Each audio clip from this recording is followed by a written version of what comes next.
बिस्मिल्लाहिर्रहमानिर्रहीम। दोस्तों अस्सलाम वालेकुम। दोस्तों शाद लतीफ़ भिटाई जो बैठा ॿुधायूं जो उन पर न ईमान जीअं कल में गो कोठाई दगा तुंहिंजे दिल में शिरक ऐं शैतान मुंह में मुसलमान अंदर आज़र आहे। हाणे इहो आज़र छा आहे? अंदर आज़र आहे। इहो आज़र जेको नालो आहे इहो हज़रत इब्राहिम जे पीउ जो नालो आज़र हुयो। जेको त अंदर तो तुंहिंजो उन जहिड़ो आहे। ॿियो बि तव्हांखे ॿुधायूं था जेको इन सां ई वास्तो रखे थो हज़रत इब्राहिम जे पीउ सां।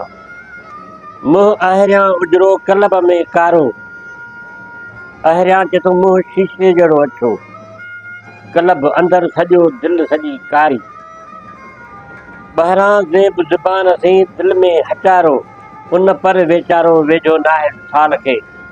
शाद लतीफ़ भिटाई बैत ॿुधाया आहिनि ॿ, जंहिंमें इहे हज़रत इब्राहिम जो पीउ जो बि मुंहुं अहिड़ो चमकंदो हो, पर उहो उनजो ईमान कोन हुयो, उनजो अंदरि कारो। ऐं अॻिते मथे तव्हांखे ॿुधायमि त अंदरि आज़र आहे, माना हिते थो चए त उहो त उन जहिड़ो अथव हज़रत इब्राहिम जे पीउ जहिड़ो मिसाल ॿुधायो अथई। दोस्तों ही शाद लतीफ़ भिटाई जो बैत तव्हांखे पसंदि आयो हूंदो। मौजूद जे लतीफ़